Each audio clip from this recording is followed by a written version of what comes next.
یہ public limited ہے، یہ کسی ادارے کی ہے، اور وہ ادارہ کیا اسٹیٹ کا ادارہ نہیں ہے؟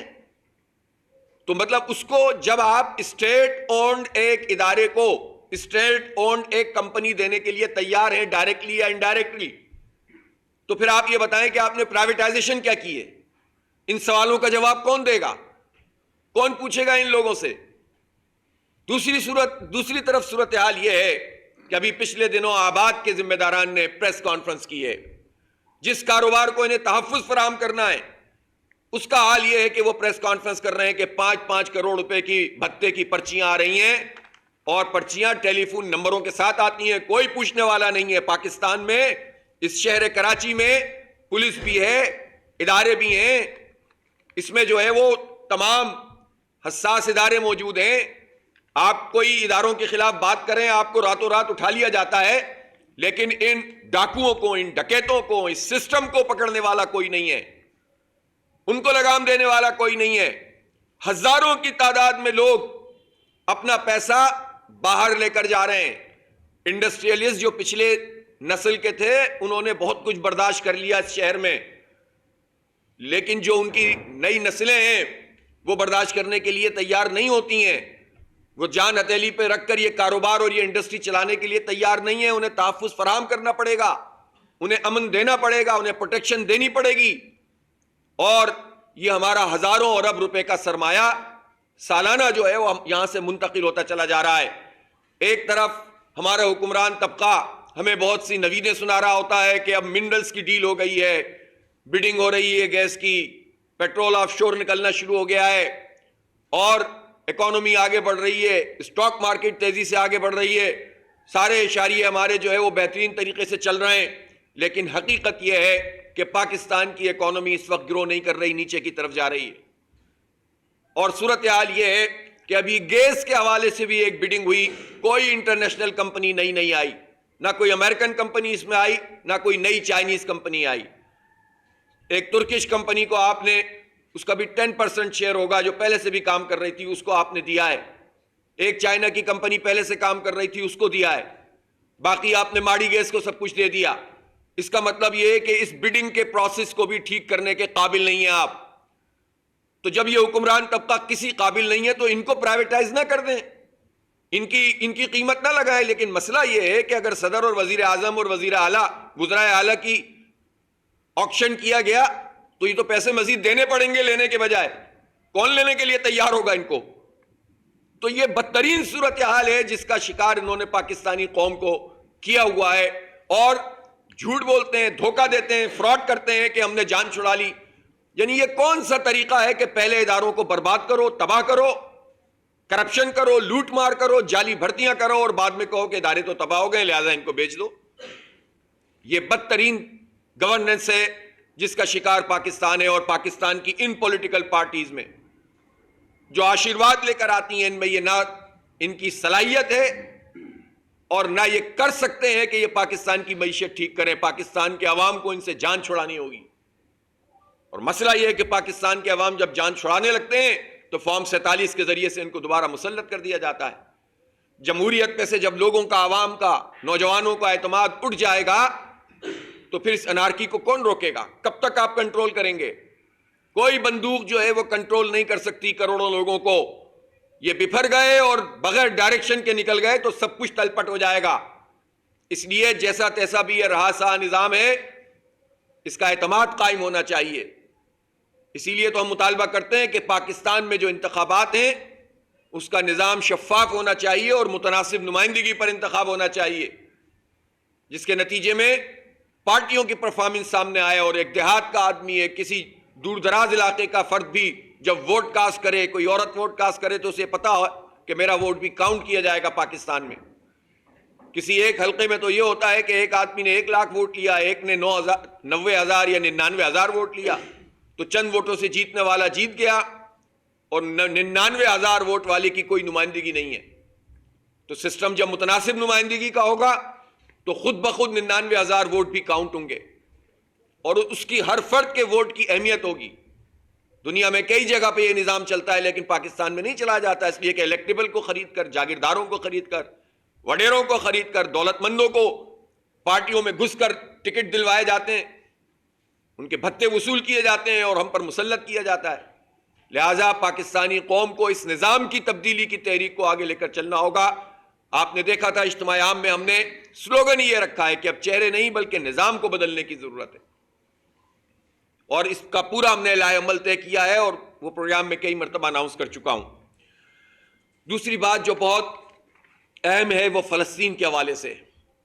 اس وقت صورتحال یہ ہے کہ اسرائیل نے جو سیز فائر کا معاہدہ کیا اس کے بعد سے لے کر اب تک جو وائلیشن کی ہے وہ 72 دنوں میں 62 مرتبہ اس نے سیز فائر کی وائلیشن کی ہے، خلاف ورزی کی ہے، اور اس دوران میں انہوں نے 401 فلسطینیوں کو شہید کیا ہے، 1108 لوگوں کو زخمی کیا ہے، اور ویسٹ بینک میں تو اب روز ہماری مسلمانوں کی آبادیوں کو یہ تاراج کر رہے ہیں، گرا رہے ہیں اور قبضے کرتے چلے جا رہے ہیں، اور کوئی پوچھنے والا نہیں ہے۔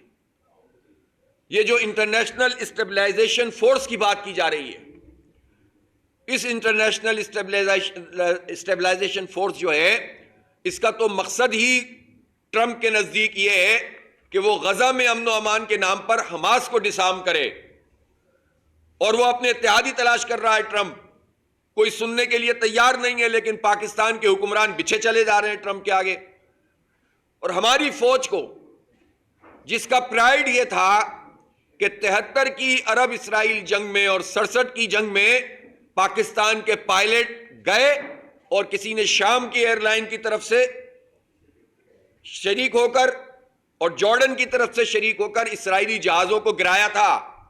اب بجائے اس کے کہ ہم آگے بڑھتے، ہم ایٹمی قوت ہیں، پوری دنیا ہماری طرف دیکھتی ہے، ہم فلسطینیوں کے لیے طاقتور آواز بنتے، اس کے بجائے ہم اسرائیل اور امریکہ کا ایجنڈا پورا کرنا چاہتے ہیں، اور وہاں اپنے فوجیوں کو، پاکستان کے مسلمان فوجیوں کو بھیج کر خود فلسطینیوں کے مقابلے میں لا کر کھڑا کرنا چاہتے ہیں، جو کسی صورت میں بھی قابل قبول نہیں ہے۔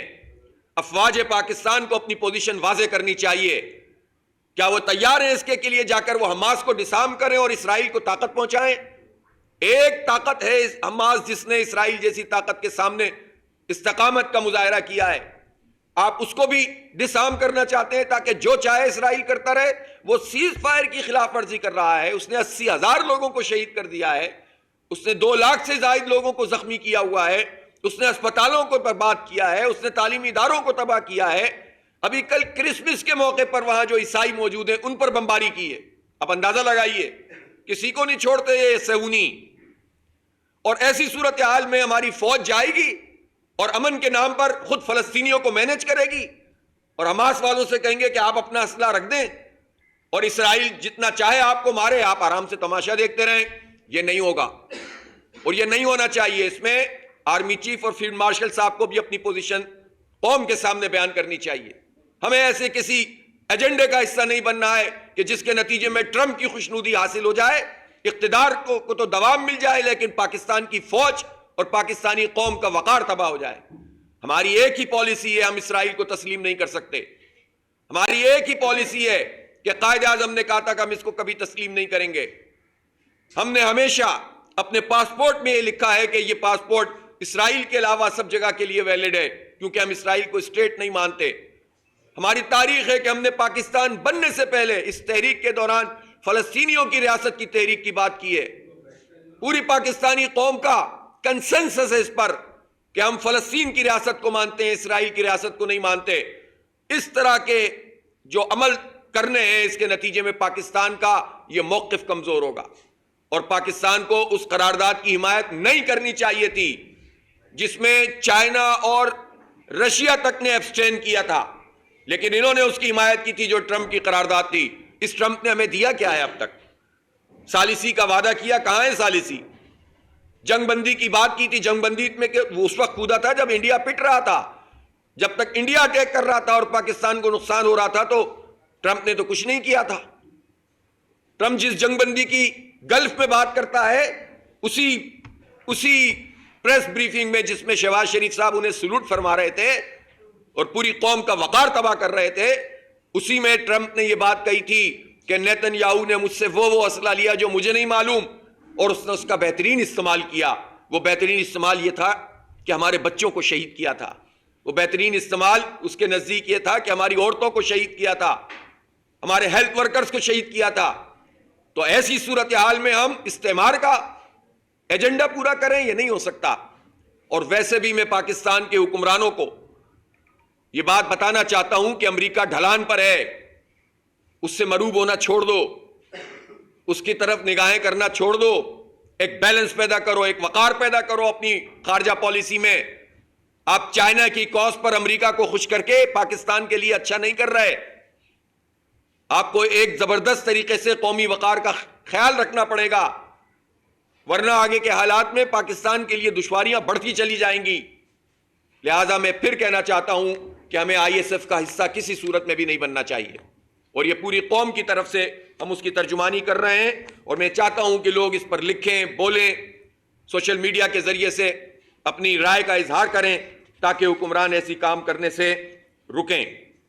آپ نے دیکھا کہ جو رویہ اسرائیل کا ہے کہ وہ مسلمانوں کو بھی قتل کرتا ہے اور کرسچنز کو بھی مارتا ہے، ایگزیکٹ وہی رویہ بھارت کا ہے۔ بھارت میں کرسمس کے موقع پر وہ جو کرسمس منانے والے لوگ تھے ان کے اوپر اٹیک کیے گئے ہیں، اور بھارتی جو ادارے ہیں انہوں نے اس کو روکا نہیں ہے۔ کتنی ویڈیوز اس وقت سوشل میڈیا پہ موجود ہیں کہ پادریوں کو زبردستی طاقت کے ذریعے سے جے رام اور اس طرح کی باتیں کروانے کی کوشش کی جا رہی ہے، اور بھارت اتنا جو ہے وہ اس وقت ہسٹائل ہے اور اتنا وہ مسلمانوں اور دلتوں اور کرسچنز اور سکھوں کے خلاف کام کر رہا ہے کہ انریسٹ ہے پورے بھارت میں۔ نام نہاد وہ کہتے ہیں ہم سب سے بڑی جمہوریت ہیں۔ بنگلہ دیش میں وہ ٹارگٹ کلنگ کر رہے ہیں، اپنے ایجنٹوں کے ذریعے عثمان ہادی کو شہید کیا۔ وہ تو اللہ کا کرنا یہ ہے کہ ایک نوجوان کی شہادت نے پورے بنگلہ دیش کے نوجوانوں کو متحد کر دیا، اور وہ اپنی جتنی بھی سازشیں کر لیں اور جماعت اسلامی کو ہرانے کے لیے کانگریسی ذہن کے علماء تک کو جو ہے انہوں نے بی این پی کی گود میں جا کے بٹھا دیا، لیکن انشاءاللہ تعالی وہ ایک لہر بن چکی ہے جو نوجوانوں کی اور جماعت اسلامی کی ہے۔ اللہ نے چاہا تو وہاں ان کو کامیابی ملے گی اور ان کی قربانیاں رنگ لائیں گی۔ یہ پاکستان کے لیے بھی سوال ہے کہ ہم اتنے مروب ہو کر جو گھر بیٹھ جاتے ہیں اور اپنے کام کو چھوڑ دیتے ہیں، ہمیں ڈپلومیٹک محاذ پر بھارت کو آئسولیٹ کرنا چاہیے۔ وہ امریکہ میں جا کر سکھوں کو قتل کر دے، وہ کینیڈا میں جا کر سکھ کو قتل کر دے، وہ بنگلہ دیش میں جا کر جو ہے وہ نوجوان عثمان ہادی کو شہید کر دے، وہ پوری دنیا میں جو ہے وہ بربادی پھیلانے کی بات کرے، اور اس کا وزیر اعلیٰ بہار کا وہ نقاب نوچ لے ایک مسلمان ڈاکٹر کے چہرے سے، تو اس پر تو جو شور مچنا چاہیے تھا، جو حکومت کو کام کرنا چاہیے تھا، وہ حکومت نے نہیں کیا۔ وزیر اعظم صاحب کو اس پر پوری دنیا میں سفارت کاری کرنی چاہیے تھی کہ بھارت نے کیا کیا ہے، لیکن افسوس کی بات یہ ہے کہ کہیں بیک آف مائنڈ میں خاص طور پر نون لیگ اور نواز شریف صاحب اور شہباز شریف صاحب جو پہلے بھی بیانات دیتے رہے کہ انہیں تو یہ جو لکیر ہے یہ صرف ایک لکیر نظر آتی ہے، اور کہتے ہیں کہ مشرقی پنجاب اور مغربی پنجاب تو ایک کلچر ایک ثقافت ہے۔ وہ بھائی اگر یہ سب ایک کلچر اور ایک ثقافت تھا تو لاکھوں لوگوں نے قربانیاں کیوں دی تھیں؟ مشرقی پنجاب سے جو لوگ ہجرت کر کے آئے تھے ان کی ٹرینیں کیوں کٹی تھیں؟ کیوں خون بہا تھا؟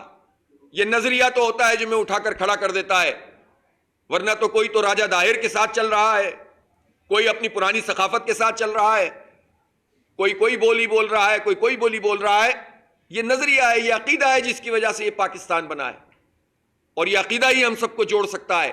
لہٰذا میں بھارت کو آئسولیٹ کرنے کے لیے اپنا کردار ادا کرنا چاہیے۔ اب میں جو تیسرا معاملہ ہے، پورا صوبہ سندھ اس وقت بدامنی کی لپیٹ میں، کرپشن کی لپیٹ میں۔ ابھی مجھے ممتاز حسین سیتو صاحب جو ہمارے جماعت اسلامی پاکستان کے ڈپٹی جنرل سیکرٹری ہیں، انہوں نے بتایا کہ نوشہر و فیروز میں تاجروں کو قتل کیا گیا ہے، تاجر کو اغوا برائے تاوان کی وارداتیں ہو رہی ہیں۔ ابھی 4-5 دن پہلے کی بات ہے کہ ایک بس میں سے 15-20 لوگوں کو اغوا کر کے ڈاکو لے گئے کھلے شاہراہ پہ سے، لاڑکانے کے قریب یہ واقعہ ہوا ہے۔ مسلسل بدامنی ہے اور کوئی پوچھنے والا نہیں ہے۔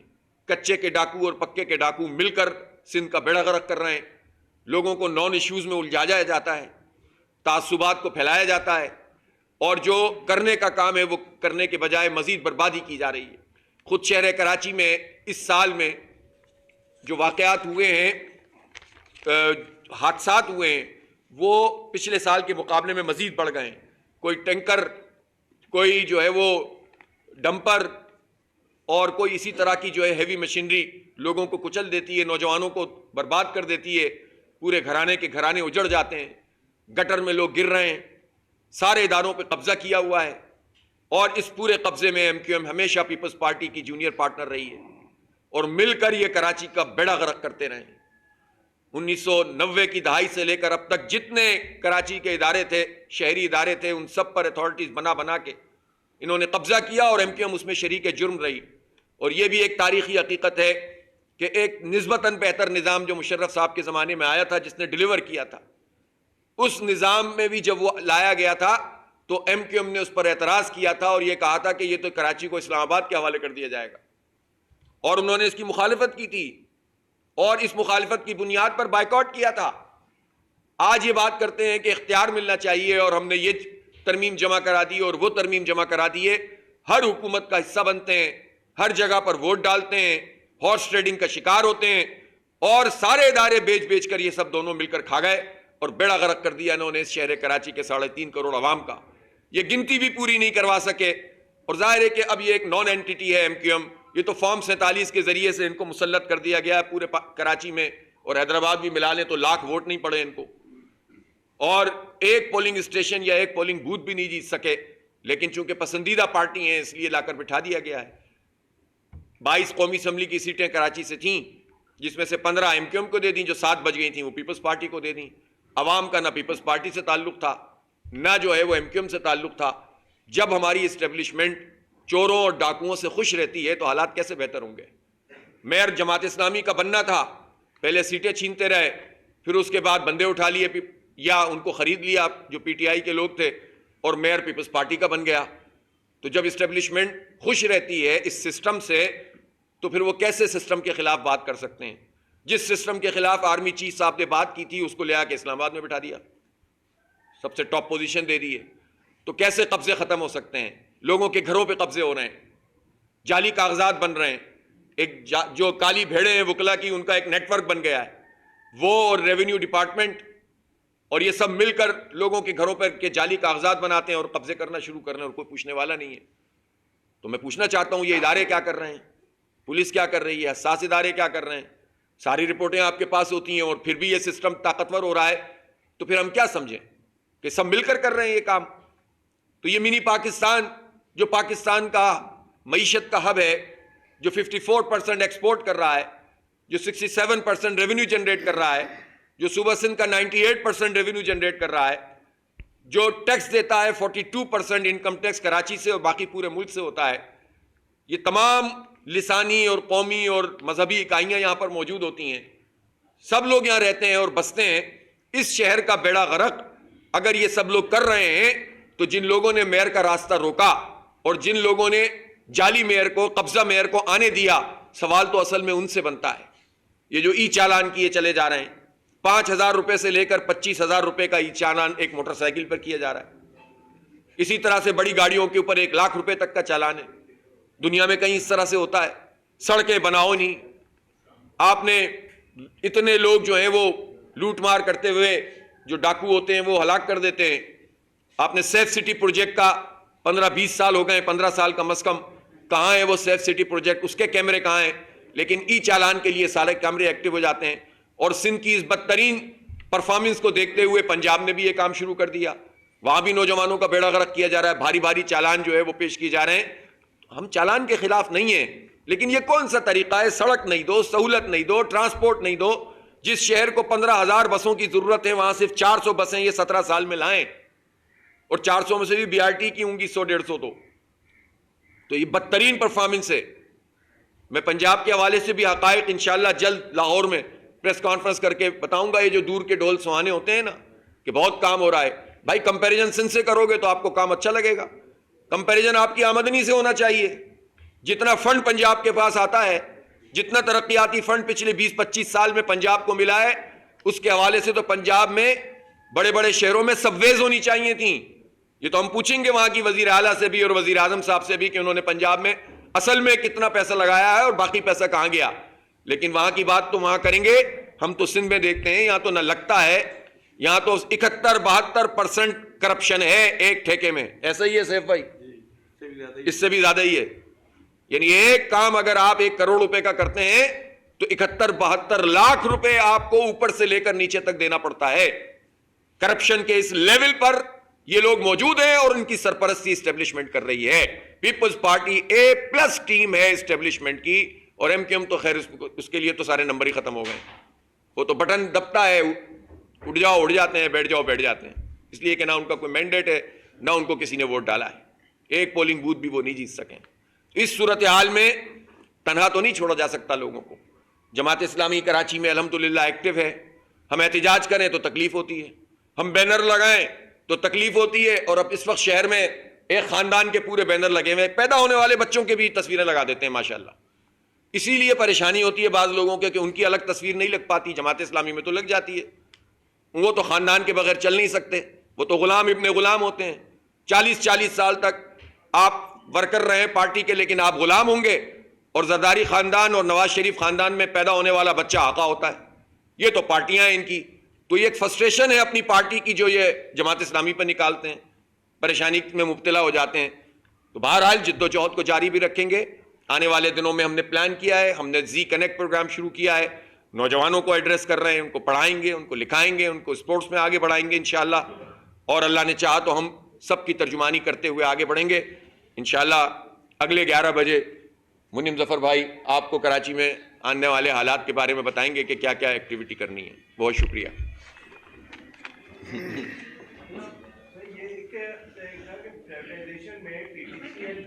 جب دیا گیا تو PTCL نے زمینیں بیچی, الیکٹرک کو دیا گیا تو الیکٹرک نے تانبا بیچا. PIA کے پاس اب جو بڑا سانسا ہے اس کے روٹ ہے. اس بات کی کیا ضمانت ہوگی کہ نئی جو انتظامیہ آئے گی وہ PIA کے روٹس نہیں بیچے گی؟ یہ بہت اہم سوال ہے. پاکستان میں جو پرائیویٹائزیشن ماضی میں ہوئی ہے, آپ کو معلوم ہے PTCL کو جو UAE کی کمپنی نے خریدا تھا, آج تک کی تاریخ میں $800 ملین انہوں نے ادائیگی نہیں کی. اور کتنے سال ہو گئے, یہ مشرف کے زمانے میں ہوا تھا. $800 ملین کی وہ رقم جو اس وقت تھی, آج کیا اس کی کاسٹ ہے. اگر وہ کہیں انویسٹ ہوتی تو آج اس کی کیا ویلیو ہوتی. تو آج تک انہوں نے ادا نہیں کی اور بیڑا غرق جو ہے وہ اس وقت کر دیا. کہ الیکٹرک تو بدترین مثال ہے پرائیویٹائزیشن کی. کراچی کے شہری اس بات کو جانتے ہیں, اس سے ورسٹ مثال ہو نہیں سکتی. یہی وہ بدترین مثال ہے جس کی وجہ سے دوسری ڈسکوز پرائیویٹائز نہیں ہو پاتی ہیں, اس لیے کہ انہوں نے تو تاما کیا سب کچھ ہی بیچ دیا. تو آپ یہ بتائیے, اور بھی بہت سارے ادارے, کچھ انڈسٹری کو بیچا گیا تھا, لیکن کوئی ایک بھی ادارہ کامیابی سے آگے نہیں بڑھ سکا. جن کا ٹریک ریکارڈ یہ ہو, وہ کیسے جو ہے وہ کہہ سکتے ہیں کہ ہمارے ایسٹ محفوظ رہیں گے. اور یہ جو لینڈنگ رائٹس ہیں 78 کے قریب, یہ تو بہت بڑا ایسٹ ہے جو PIA کے پاس ہے. اس لیے اس کو انشور کرنے کا تو ان کے پاس کوئی بندوبست نہیں ہے. میں اگین یہ بات کہنا چاہتا ہوں کہ ہمیں ان کمپنیوں سے کوئی پرابلم نہیں ہے جنہوں نے اس کی بولی لگائی ہے. ان کو تو موقع ملا, انہوں نے بولی لگا دی. لیکن ہمیں پرابلم ہے حکومت سے کہ جس نے پہلے صحیح سے چلایا نہیں اور اب کوئی ایشورنس نہیں ہے کہ یہ چیزیں کس طرح سے محفوظ رہیں گی. آپ صاحب یہ بتائیے گا کہ جماعت اسلامی نے سندھ میں جو ہے, جماعت اسلامی سندھ کے امیر بالکل سیپریٹ ہے اور کراچی کے امیر بالکل سیپریٹ ہے. تو جو سندھ کی ایک میں نئے صوبے کی جو بات کر رہی ہے کہ جماعت اسلامی نے اپنی انتظامی طور پہ اس کی حمایت کرے گی, ایک تو یہ.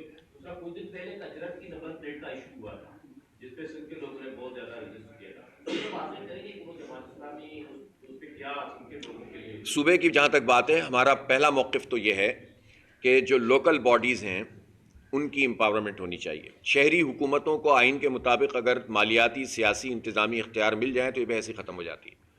دوسری بات یہ ہے کہ انتظامی یونٹ کے حوالے سے یا صوبوں کے حوالے سے جن صوبوں میں قراردادیں پاس ہو چکی ہیں, آپ کو پتہ ہے ملتان میں صوبہ پنجاب کا ایک کون سا آفس کہلاتا ہے وہ, ہاں ایک سیکریٹریٹ موجود ہے. تو پہلے تو وہ بتائیں نا, یہ ساری پارٹیاں, پیپلز پارٹی بھی بتائے, نون لیگ بھی بتائے. یعنی پیپلز پارٹی سندھ میں تو تقسیم کے حوالے سے پریشان ہو جاتی ہے, لیکن وہاں تو وہ شامل رہی ہے کہ وہاں جنوبی پنجاب کو صوبہ بننا چاہیے, تو وہاں صوبہ کیوں نہیں بنا. ہزارہ صوبے پہ تو کسی کو اختلاف نہیں ہے, وہاں صوبہ کیوں نہیں بنا. تو یہ جو باتیں ہوتی ہیں نا تقسیم کرنے کی, یہ در حقیقت کوئی ان کا یہ انٹینشن نہیں ہوتا کہ اس سے کوئی بہتری پیدا کرنا چاہتے ہیں, بلکہ یہ لڑوانا چاہتے ہیں. ہم صوبے کی بحث میں لگ جائیں, سندھی مہاجر تصادم پیدا ہو جائے اور یہ پھر مزید مزے کریں, ان کی دکانیں چلتی رہیں. جماعت اسلامی کا موقف یہ ہے کہ آئین کی آرٹیکل 140A میں یہ بات لکھی ہوئی ہے کہ مالیاتی سیاسی انتظامی اختیارات مقامی حکومتوں کو منتقل ہونے چاہیے، اور مقامی حکومت کا لفظ ہے، اداروں کا لفظ نہیں ہے۔ تو پہلے یہ کام کریں، این ایف سی ایوارڈ سے حصہ مانگتے ہیں، پی ایف سی ایوارڈ 12-15 سال سے اس کے بندے ہی نامینیٹ نہیں کیے ہوئے یہ صوبہ سندھ کی حکومت نے۔ تو اگر پی ایف سی ایوارڈ میں تمام اداروں کو، کراچی ہو یا حیدرآباد، لاڑکانہ ہو یا شکارپور، جیکب آباد ہو، شداد کوٹ، سب کو اگر پیسے مل جائیں گے اور با اختیار بنا دیا جائے گا اور ادارے ڈیوالو ہو جائیں گے تو آپ سے آپ یہ مسئلے ختم ہو جائیں گے۔ تو یہ کام وہ لوگ نہیں کرتے۔ جہاں تک اجرک کی بات ہے، اجرک تو ظاہر ہے ہمیں اس پر کوئی وضاحت کرنے کی ضرورت تھوڑی ہے جماعت اسلامی کو کہ اجرک کی کون عزت کرتا ہے کون نہیں کرتا۔ اجرک کی وہ لوگ عزت نہیں کرتے جو اجرک سندھی کلچرل ڈے پر اپنے پیروں میں چپلیں اجرک کی بناتے ہیں، وہ عزت نہیں کرتے کہ جو موزے اس کے بناتے ہیں، وہ عزت نہیں کرتے جنہوں نے نمبر پلیٹیں بنا کر کیچڑ میں جاتی ہے گاڑی، اور اس اجرک کو وہ سیاست بازی کے لیے استعمال کرتے ہیں۔ اجرک کوئی کسی سندھی مہاجر کی تو نہیں ہے، یہ اجرک تو ایک عزت والی چیز ہے۔ اگر کوئی غلط نمبر پلیٹ کے حوالے سے کوئی ایک غلطی کسی سے سرزد ہو گئی تو ظاہر ہے وہاں اس وقت جو ہے وہ جماعت اسلامی کے ہمارے ایم پی اے نے باقاعدہ کہا ہے کہ ہم اس پہ معذرت چاہتے ہیں، اور ہم بھی کسی صورت میں بھی یہ قبول نہیں کر سکتے کہ کسی سمبولک طریقے سے کسی چیز کی اگر کوئی وقار ہے، عزت ہے، تو اس کی توہین کی جائے۔ لیکن یہ ایک نوجوانوں کا احتجاج تھا، اس میں انہوں نے نمبر پلیٹ کو اس پہ لگایا تھا، لیکن میں نے تو دیکھا ہے بعد میں یہ جو گدا گاڑی کی ریس ہوتی ہے، فلاں ہوتی ہے، اس میں تو باقاعدہ اجرک کے انہوں نے وہ پٹے بنا کر لگائے ہوئے ہوتے ہیں۔ تو اگر کوئی آدمی سندھی بولنے والا یہ کام کرے تو وہ اجرک کی عزت ہے، اور اگر اردو بولنے والا ایک عجب کہ آپ کو پتہ بھی نہیں ہے کہ وہ اردو بولنے والے نے کیا ہے یا سندھی بولنے والے نے کیا ہے، تو میں سمجھتا ہوں کہ اس موضوع کو موضوع بننا ہی نہیں چاہیے، اس پہ دکان چمکانی نہیں چاہیے۔ جماعت اسلامی بہت واضح ہے، ہمیں تو یہ ہر جگہ جب ہم جاتے ہیں ہمیں اجرک پیش کرتے ہیں، اور ہم بھی لوگوں کو اجرک پیش کرتے ہیں، اس میں کیا پرابلم ہے؟ لیکن جن کی دکان لسانیت پہ چلتی ہے، نسل پرستی پہ چلتی ہے، وہ ان معاملات میں لوگوں کو الجھا کر اپنی دکان چلانا چاہتے ہیں، اور ہم اس ایجنڈے کا حصہ نہیں بنیں گے انشاءاللہ۔ جی آپ کی باتوں سے جیسے اسٹیبلشمنٹ میں بات کرتے ہیں تو آپ کی سوچ میں، تحریک میں اور پی ٹی آئی میں بڑی تھن لائن ہے، بڑی باریک لائن ہے کہ تقریباً ایک جیسے ہی آپ کے وہ ہیں خیالات اور وہ، تو وہ کیوں نہیں پھر ایک کمبائن موومنٹ ظاہر ہے ان کو بھی اور ملا کے وہ کریں، کیونکہ اسٹیبلشمنٹ بار بار وہ بھی کہہ رہے ہیں، اسٹیبلشمنٹ بار بار آپ بھی کہہ رہے ہیں، تو اب تو ایک مستقل بنیادوں پہ وہ جو ہم نے ایک ایکسٹینشن دے دی ہے تو وہ تو ایک رستہ ایک مستقل بند ہو گیا۔ میں سمجھ گیا۔ دیکھیں اس میں بہت بنیادی فرق ہے، پی ٹی آئی ہو یا نون لیگ ہو۔ آپ کو یاد ہے نا ووٹ کو عزت دو کی بات نون لیگ نے کی تھی، اور جلسے سے خطاب کرتے ہوئے باجوہ صاحب نے تو جنرلوں کے نام تک لیے تھے، یاد ہے نا؟ لیکن وہی جرنیلوں کو پیارے ہو گئے۔ خان صاحب جرنیلوں کے ذریعے سے ہی آئے تھے نا، یہ جو 2018 میں آر ٹی ایس بیٹھا تھا تو اسی طرح سے ہوا تھا نا، اور ابھی تو ایک جرنیل ہی تھے نا جو انہیں شے دے رہے تھے کہ تم یہ کام کرو گے تو انقلاب آ جائے گا اور یہ ہو جائے گا۔ ان میں اور ہم میں بنیادی فرق ہے۔ جماعت اسلامی کسی بھی ادارے سے لڑنا نہیں چاہتی، لیکن ایک اصولی بات سمجھتی ہے کہ فوج کا کام تحفظ کرنا ہے، سیاست کرنا نہیں ہے۔ اسٹیبلشمنٹ کا کام سیاست میں مداخلت نہیں ہے، اپنی دفاعی ذمہ داریاں پوری کرنا ہے۔ جب وہ دفاعی ذمہ داری پوری کرتے ہیں پوری قوم ان کے ساتھ ہو جاتی ہے۔ ابھی مئی میں بھارت سے جنگ ہوئی تو جماعت اسلامی نے تو ان کو غیر مشروط طریقے سے ان کی حمایت کی، ان کی پشت پر کھڑے ہوئے۔ لیکن جماعت اسلامی یہ نہیں سمجھے گی اگر جماعت اسلامی کو لا کر زبردستی کوئی بٹھا دے اور سیٹیں جعلی دے دے تو فوج زندہ باد، اور کسی اور کو دے دے تو فوج مردہ باد۔ تو پی ٹی آئی اور ہم میں یہ فرق ہے۔ پی ٹی آئی کا پرابلم یہ نہیں ہے کہ وہ کوئی اینٹی اسٹیبلشمنٹ ہے، پی ٹی آئی کا پرابلم یہ ہے کہ اسٹیبلشمنٹ ان کے سر پر ہاتھ کیوں ہٹا لیا اور نون لیگ اور پیپلز پارٹی پہ ہاتھ کیوں لگا دیا۔ ہمارا مسئلہ یہ ہے کہ ہم یہ سمجھتے ہیں کہ اصولی طور پر فوج کو سیاست میں مداخلت نہیں کرنی چاہیے، اور سب کا اپنا اپنا ایک آئینی فریم ورک ہے، اس میں کام کرنا چاہیے۔ جہاں تک مشترکہ چیزوں کا تعلق ہے، ابھی تحریک تحفظ آئین پاکستان کا اجلاس ہوا تھا، اس میں جماعت اسلامی نے شرکت کی تھی۔ مشترک موقف پہ پارٹیوں میں تبادلہ خیال بھی ہوتا ہے، بات چیت بھی ہوتی ہے، مشترکت نکات اٹھائے بھی جاتے ہیں، وہ ہم جاری رکھیں گے۔ لیکن اب جماعت اسلامی یہ کام بہرحال نہیں کرے گی جو شاید ماضی میں کسی وجہ سے ہو گیا کہ جماعت اسلامی کے لوگ قربانی دیتے ہیں، خون بہاتے ہیں، جمہوریت کے لیے آگے بڑھتے ہیں، لیکن باقی پارٹیاں اتحاد کرتی ہیں، اور جب موقع آتا ہے کہ حالات بہتر ہو جائیں تو وہ پھر اسٹیبلشمنٹ سے ساز باز کر لیتے ہیں اور وہ اپنے مفادات حاصل کر لیتے ہیں۔ اور آپ سمجھتے ہیں اس بات کو کہ یہ کام جماعت اسلامی کے لیے بہت آسان تھا؟ کیا کراچی میں جس سطح پر ہمیں پبلک میں پذیرائی موجود تھی الحمدللہ، تو ہم کیا اسٹیبلشمنٹ سے یہ نہیں کہہ سکتے تھے کہ ہمیں سیٹیں دے دیں اور ہم آپ کے یہ کام کریں گے؟ لیکن آپ کو یاد ہے نا کہ اسی جگہ پر بیٹھ کر میں نے اپنی سیٹ واپس کی تھی نا، جو میرے نام سے لگا دی گئی تھی، اور چند ووٹ کم تھے، میں نہیں جیتا تھا۔ تو یہ کیا تھا نا, یہ ہمت ہے کسی میں؟ کیا 2018 میں پی ٹی آئی نے اس ہمت کا مظاہرہ کیا تھا؟ کراچی میں 14 میں سے 8 سیٹیں وہ جیتے تھے, 6 انہیں اضافی دی گئی تھیں. تو وہ 6 لوگ فیصل واڈا صاحب سمیت یہ کہہ دیتے نا میں نہیں جیتا ہوا, تو پھر ہم سمجھتے کہ ٹرو اسٹیبلشمنٹ کے خلاف کون ہے اور وقتی حالات کے جبر کے تحت کون خلاف ہوا ہوا ہے. یہ ہے بات. بہت شکریہ جناب. بہت شکریہ.